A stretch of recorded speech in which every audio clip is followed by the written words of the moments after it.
So we're here for a panel called This Could Be Love. And we're with these authors. I'm going to read their introductions. Chukwuebuka Ibeh is a writer from Port Harcourt, Nigeria. His writing has appeared in McSweeney's, New England Review of Books, to name a few. He's a staff writer at Brittle Paper. He's a runner-up for the 2021 J.F. Powers Prize for Fiction. Golly, all right. And was profiled as one of the most promising new voices of Nigerian fiction by Electric Literature. Ani Kayode Somtochukwu is an award-winning Nigerian writer and queer liberation activist. His work interrogates themes of queer identity, resistance, and liberation. His writings have appeared in literary magazines across Africa, Europe, Asia, and North America. Please give these gentlemen a round of applause. All right, so we're going to have I think like 30 minutes of conversation, and then if you have any questions, we have some time if you want to ask anything. Okay, I wanted to pose, this is a very heavy question for like the very beginning. I'm sorry. For both of you, so with both of your books, with the books Blessing and, wait, let me show. Don't have them, okay. Oh, the chair is gone. Blessing and then he sang a lullaby. All right. So for August and Segun, your protagonist, and for yours, Obeafuna, what does it mean to be loved for them? Who wants to go first? Okay.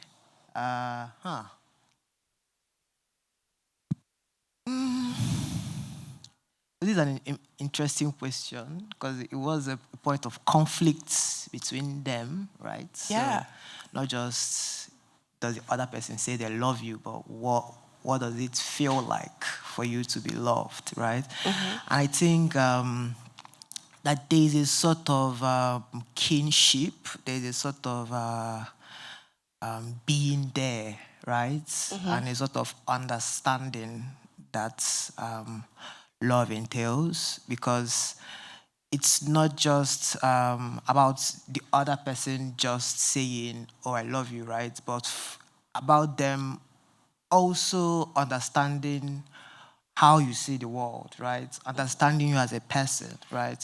So I guess in that sense, I would say that being understood really, right, is, yeah, I would say being understood by that person and kind of, there's a certain, would I say, alignment of vision, right?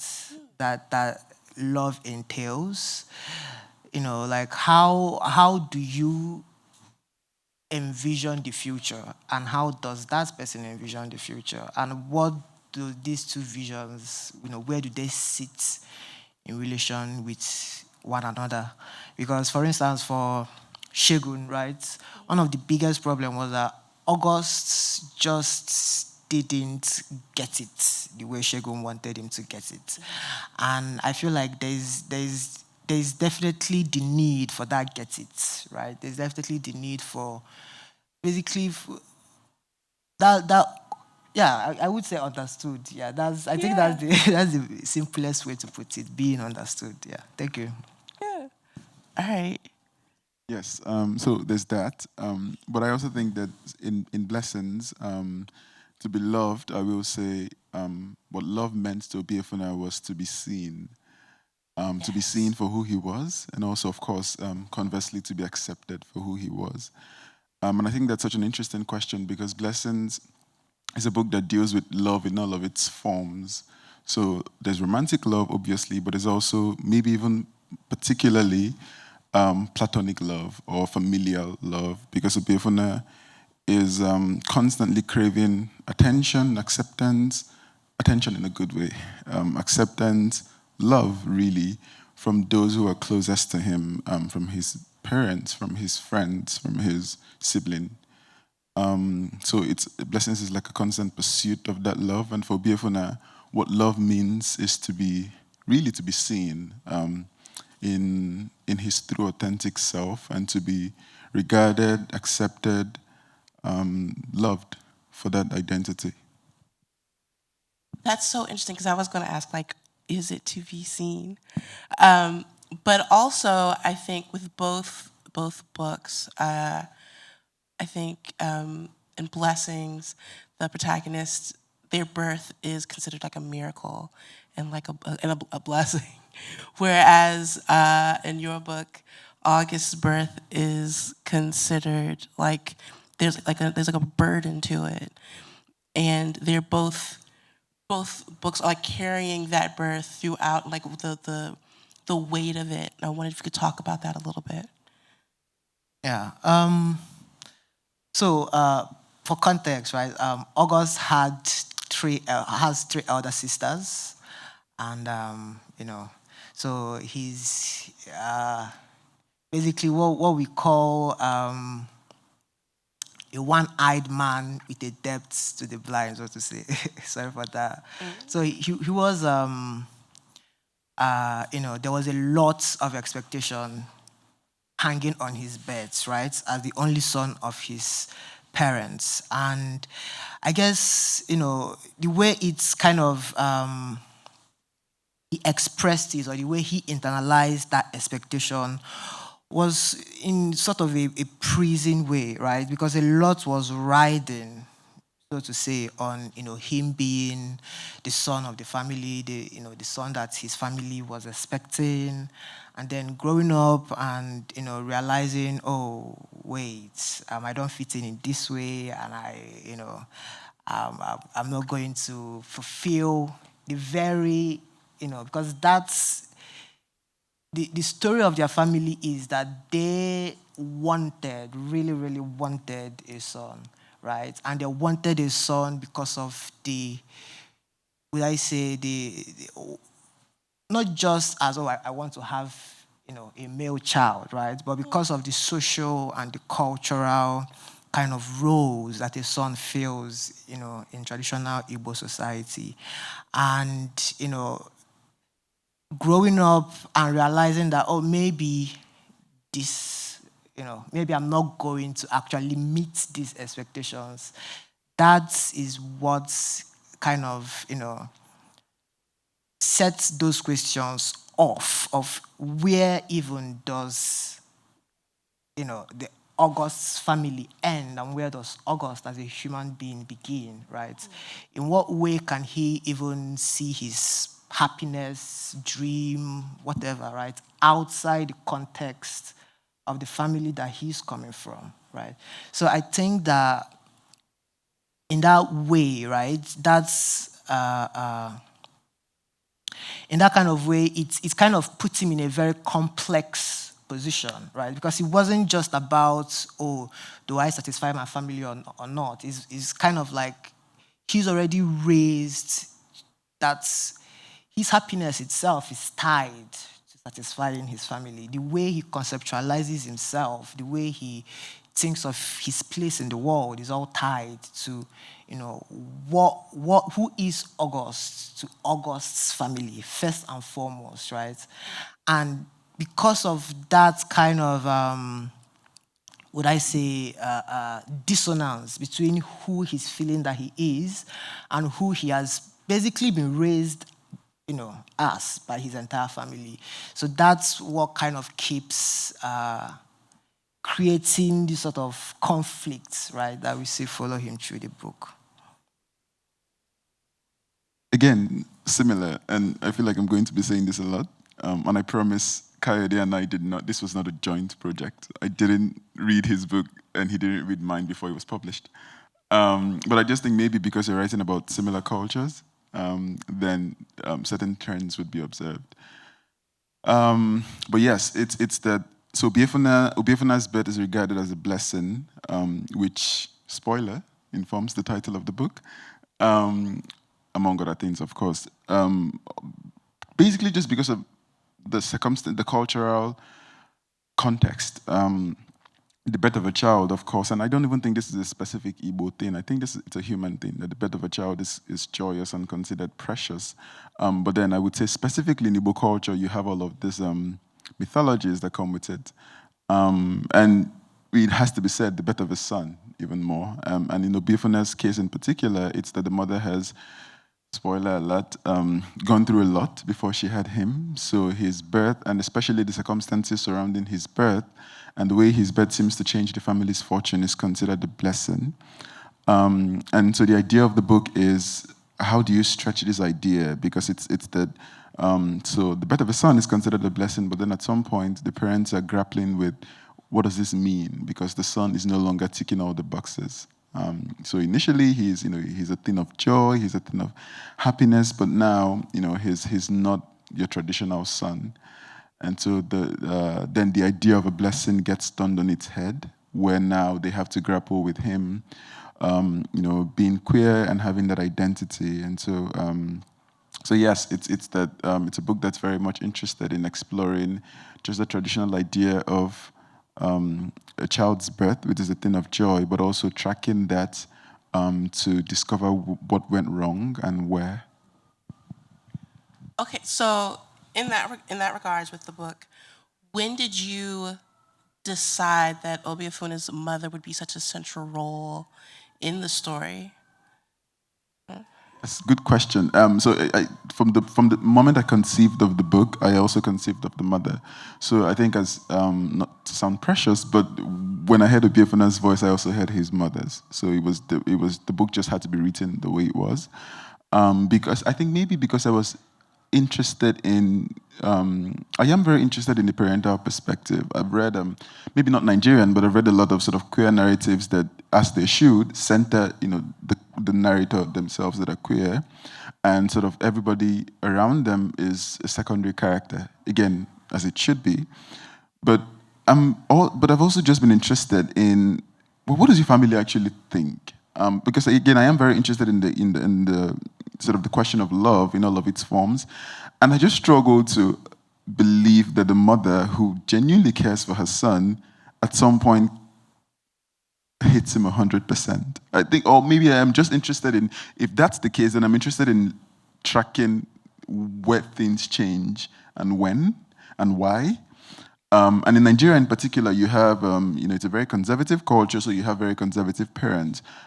I also, maybe again because of the family that I grew up in, I grew up in a very close-knit, loving family, and I'm interested in, well, how does a mother who genuinely cares for her son sort of marry that love, that pure, innocent love, with holding on to her sort of conservative moral/religious beliefs.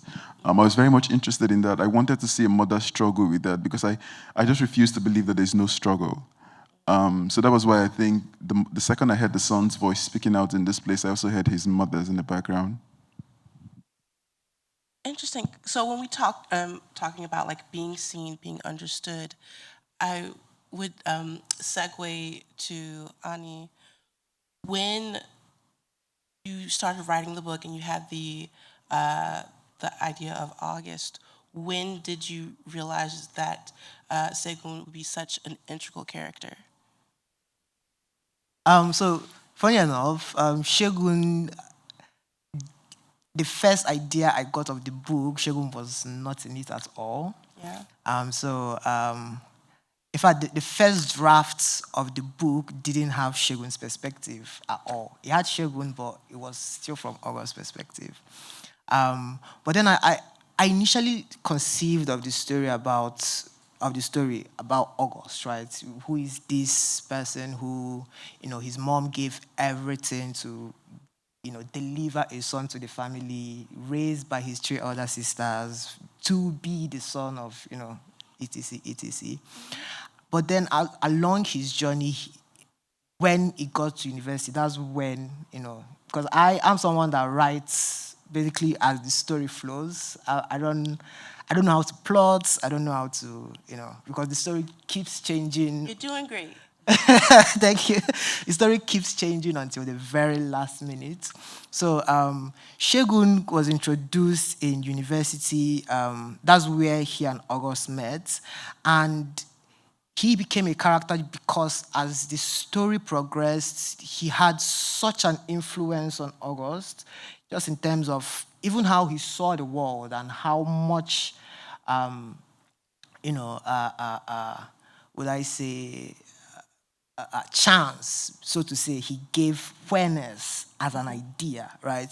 Because despite August, knowing from quite a young age that, he felt the way he did, he never really allowed himself the benefit of saying, okay, maybe I am queer. Like, that's just out of the question completely. And I think that changed when he fell in love with Segun, because then queerness stops being just about something he's running away from, right? And then became about, oh, there's a new world out here. There are new latitudes of emotion that, I didn't even know was possible, that I'm seeing now is possible. But then, as the story also progressed, I then thought, actually, Segun is becoming such an integral aspect of the story. And that's when I started asking myself, okay, so what kind of childhood produces someone like Segun? What sort of family, what sort of, history delivers someone at university with this sort of clarity that Segun has, the sort of courage of his political convictions that he has. So, like, I really wanted to, because it's not so common in Nigeria to see someone in university with that level of, particularly with regards to queer rights, right? This is something that's, 99 point something percent of people will tell you they support the laws against it or whatever, according to the surveys. So it's like, how do we get to this person, right? I think that's also my approach to August as well, right? In that we a lot of the times we interact with people as we see them, as we know them, right? But how do they arrive at the person they are at that moment, right? What are the different events, the different stories, the experiences, the loves and regrets and etc. that do lead up to that? So, yeah, we got to Segun. That's how he became an integral part of the story. It also kind of informs the time period, because while I'm reading the book, like, I know that these are both coming-of-age stories that center a moment when Nigeria decides to criminalize gay rights. And I was reading it and also thinking of, respectfully, you gentlemen are so young. And I was like, why did you pick that traumatic turning point as like a fulcrum in both of your books? It seems like such a, I don't know, are you 11? Sorry, go ahead. Want to go first? I said, do you want to? Oh, okay.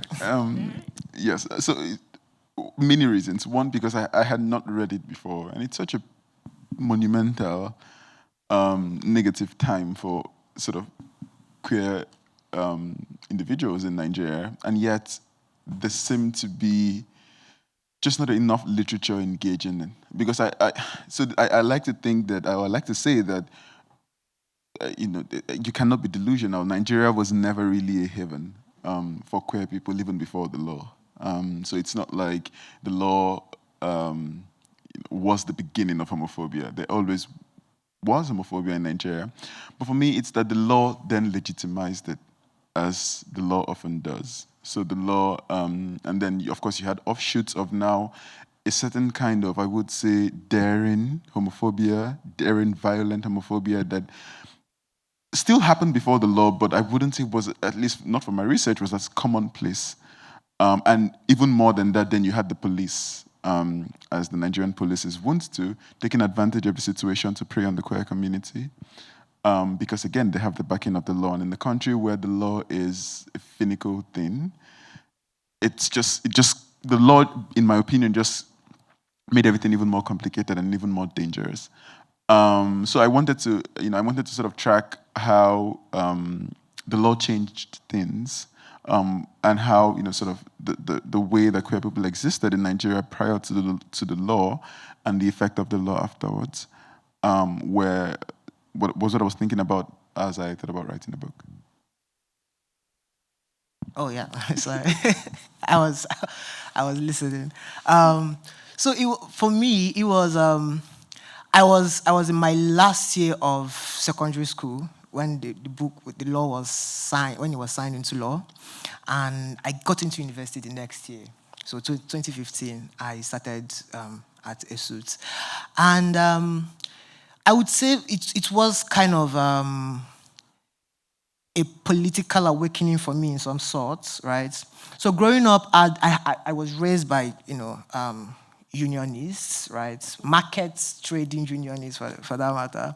So I've always been kind of very attuned, right, to political stuff that's ongoing, even the one that most children my age wouldn't be aware of. But what really changed things for me with the SSMPA was that, so I already knew that being gay, like homosexuality, was illegal in Nigeria before 2014. But I also saw the shifts that the passing of the law caused, right, in terms of how much more vitriol people were just felt comfortable, just throwing at anybody that they're suspected of being queer, and also the sort of cultural, would I say, rallying around that was done with that bill, because it wasn't that anybody thought that being queer in Nigeria was legal at the time, right?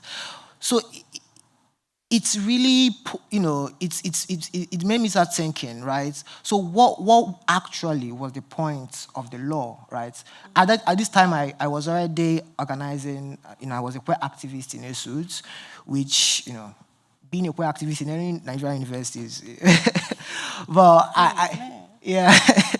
So it was, I guess in that way, right? I wanted to also track the sort of development it caused in people, right? Because it's definitely something to go from, oh, this isn't allowed, to an actual cultural, political, societal moment of you being condemned, basically, what you are or what you are, even if that's not, even if it's not public information. Hearing all facets of society, the church, your schools, your friends, your family, the media, everybody and their cousin, basically saying, actually, like, these people they shouldn't be part of society. They are not, our culture doesn't accept them, our religion doesn't accept them. And so, like, that sparked something in me politically, I think, right? Because and I think that's also like one of the questions I explore in the book, right? Because what is the reaction? What is the solution? What do queer people do in response to such kind of attack, right? Because we do know that, people don't just lie down and die, right? So, but then what happens? How does it, what effects does it have in our relationship with our parents, with the people we love, the relationships, let's say your boyfriend that are trying to keep secret, like how does the dynamic of being told again in a very, very like state-sponsored way that you are not allowed to exist freely in your own society. How does that, change somebody? And it seemed like the perfect topic for a coming of age story. Like, you don't one more coming of age happens than really understanding your place within your society, right? Because I think that there definitely needs to be that knowledge of, okay, this is where I am. Like, you need to know. I think that knowledge is very important for you to kind of now decide, okay, how will I live my life, having this knowledge. So. Ooh. Okay, to think of a delicate way to ask this. Okay, hold on, give me a second. Okay. I, as an American, have complicated feelings about being an American, and when I criticize it sometimes, I know it's because I can see its potential because I am an example of the country's possibility. And when I'm reading your books, I see that your protagonists are like examples of, what Nigeria could be. We don't call it a call out; it's call in, right? Do you view your books, because your books are so culturally like so lovingly Nigerian, and like who your families are and how people are interacting? Do you feel like this book goes back home and people will read it? Do you feel like the book is an act of love? Certainly, yes. And I would say same, but as a Nigerian, that I probably am one of the fiercest hater critic of Nigeria, but also one of also the fiercest lovers of Nigeria. And I do, that's such a lovely way to put it, that you do that because you know the potential, what it could be, and that you're sort of proof of that potential. And yes, I do think that as much as I rage against what's going and so going back to the law again, it's that the reason why the law breaks my heart is also because more than anything it was just very cynically political. So I like the law wasn't even like an organic. It didn't come organically. It didn't come because you had a lot of people that had this building homophobic feelings and they needed to do something about it, and then it culminated in the law. No, the law was reactionary in many ways. The law was passed because the U.S. passed the law, sort of decriminalizing, I'm sorry, striking down the Defense of Marriage Act, and then Nigeria became scared irrationally that this meant something, and so needed to respond. And there was that. There was also the politics of it. The president was about to run for a second term in office, and he was worried about losing because his approval ratings were in the gutter, and he needed to do something that he felt the country would rally around or would sort of secure popular vote, among other reasons. But it was just driven by cynical politics. For no not that there's ever a good reason for homophobia, but for this one was for particularly the silliest reasons. But at the same time, even as I am heartbroken, enraged by that, I'm also hopeful of what Nigeria can be. And that sort of again reflected whenever I do events in Nigeria. When the book was about to be published, my editors and I were worried about the Nigerian edition because what would happen to me, what would the response be, and all of that. But then I go to Nigeria now and I do an event, and the halls, are filled with young Nigerians that come up to me and say, "Thank you for writing this book." Or people who say, "I'm a writer too. I would never be able to write this book, but I am so glad it exists." And the fact that you have those people make me endlessly optimistic about what Nigeria can be. So I like to think of this book as, yes, a very fierce, heartbroken critic of the Nigerian society as it exists, but also a love letter, a manifesto of what it can be. Yeah. I have a similar feeling because I don't like to think of it as a love for Nigeria per se, right? Because like I think one of the running themes that I think Shegun kind of gets, particularly from his relationship with his mother, is that this is what Nigeria is. It has never been anywhere else. There has never been a Nigeria that was not like this, right? But I also, I guess in this way, like the love is for, the people, right? And an understanding of their capacity for love and justice, right? That isn't tied to because again, Nigeria is a nation state, right? It's not synonymous with the Nigerian people. It's 60-something years old, right? So I think that, the way that this is a love letter, so to say, to borrow from him, the way that it's a love letter to Nigerians, right, is to kind of look at Nigeria from another perspective, right? Because, for instance, the SSMPA is like, okay, they are banning gays to increase their power or whatever. But why do they need a scapegoat? There's definitely a reason why the scapegoat needs to exist.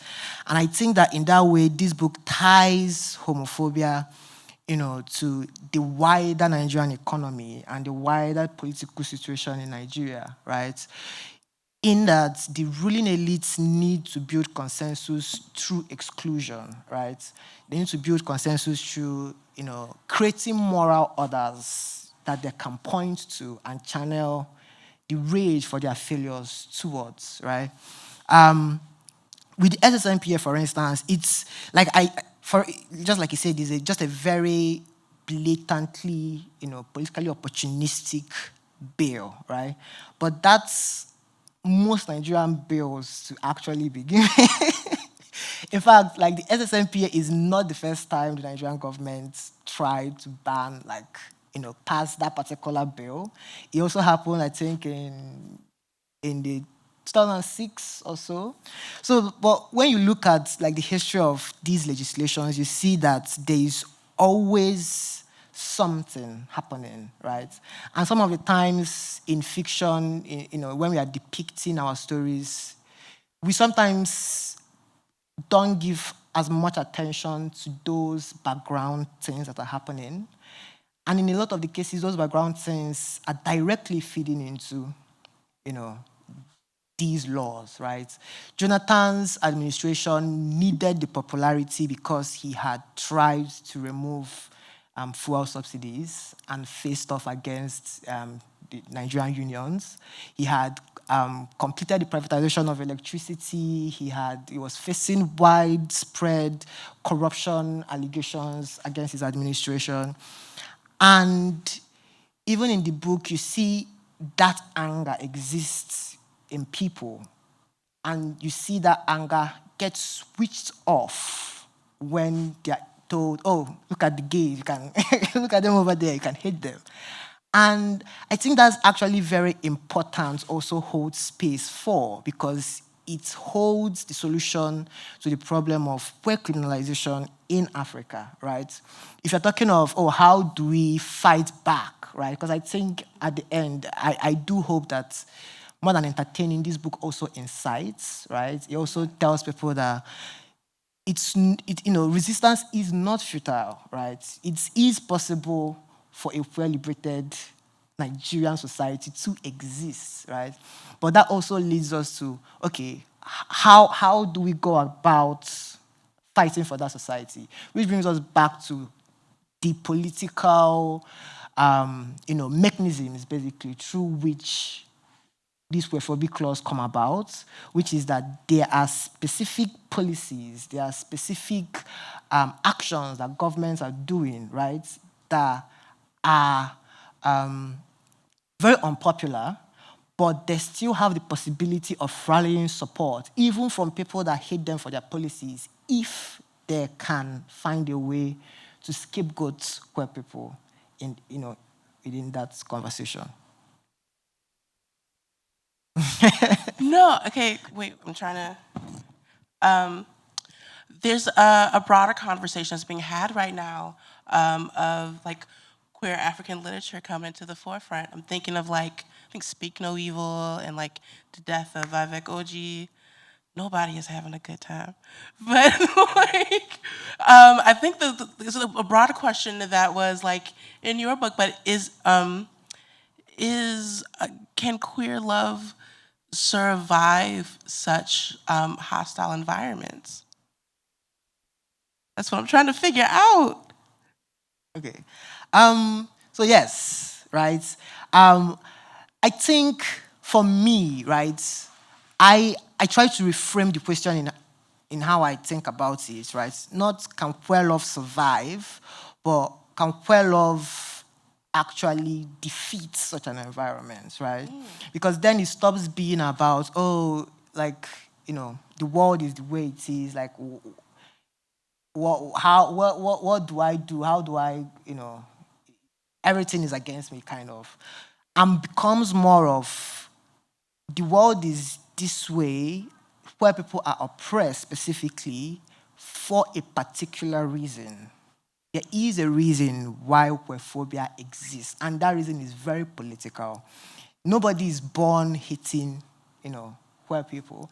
And even queer people that aren't, allied to queer liberation are also products of their own society, which, just like everyone else, is raised to see queerness this particular way because it serves the interests of the ruling elites. So in that way, I think that what a lot of these books, right, where books are trying to, queer African books are trying to do, is to reshape the conversation, particularly regarding queerness, to ask or basically to depict queerness in a way that doesn't kind of basically mouth off what society currently depicts queerness as. Because depiction of queerness in African literature or media is not new at all, right? But now that it's being done by queer authors, there is a different engagement, there is a different argument being made, right? And I think that at the crux of that argument is that queerness is something to be loved, right? It's not something to be ashamed of. It's not something to be sad that you are burdened with. It's something desirable. And I feel like for any sort of political fight, right, to win liberation, to win queer liberation, that conversation of falling in love with queerness, of queer people falling in love with queerness itself has to be had. And I think that that's what these novels are doing. Because I feel a lot of times people complain that, they're not unhappy or they're sad. And that's true, right? But that's, the main purpose is still being achieved. I feel like a lot of times people miss that, which is that we are in a culture where queerness being treated as if it's not something that you have to seek out a cure for is the norm, right? So engaging with queerness as, oh, look at this beautiful thing that the state is trying to cure, is in a way is also like, a happy a happy occurrence in itself because it's for the purpose of it's basically rallying the troops in a particular way, right? Because if you read this, if it's the first novel you read as a queer person, if this is the first novel you read as a queer Nigerian that is written by a queer Nigerian, right, it's almost 100% likely that you've never seen a Nigerian novel that deals with queerness in a way that is not negative, in a way that doesn't paint queerness as morally impure, as societally dangerous, as a moral threat to children, to the sanctity of society, everything. So I feel like with each queer book, particularly because novels are a private way to broach even uncomfortable, it's just you and the novel. There's nobody to respond to or argue against, right? So in that way, I feel like the taboo is being brought down, right?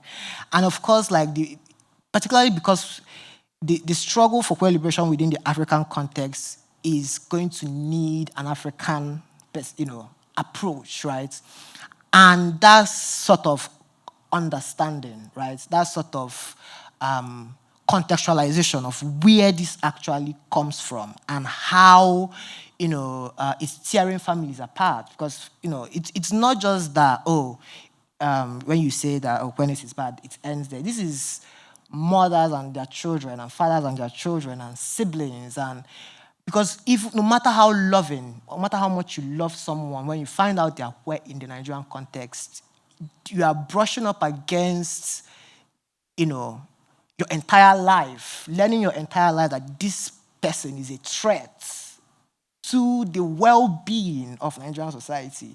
So there's a big, I don't know if that makes sense, there's a big kind of obstacle that creates. I think that in exploring those relationships, the way that these laws and these bigotries affect those relationships and force them to transform, right? we can begin to see, how to kind of reshape the conversation within the wider kind of political discourse of Nigeria, particularly now, right? Because I feel like almost with every year, it's like as if things get worse, and then the ruling class somehow gets more powerful, even as things get worse under them, right? And maybe looking at the ways in which they maintain their power, right? And the people who, have to be demonized or killed or jailed or swept to the farthest margins of society to basically maintain that power. By looking at those stories and contextualizing what's happening there, we can start getting at how to oust the ruling class, right, from the power that they hold. So the book is the catalyst for the survival. yes. I wouldn't say the book, but the literature itself. The literature, the collective. Yes, because for queer survival to actually be a thing where people must fall in love with queerness. It's not a given that being queer means you would love queerness. In fact, many queer people don't really love queerness because of the society they are raised in, right? But to be able to upend that society, we have to fall in love with queerness. Do you feel like the book has is a catalyst for being in love with queerness? Yes, I definitely agree.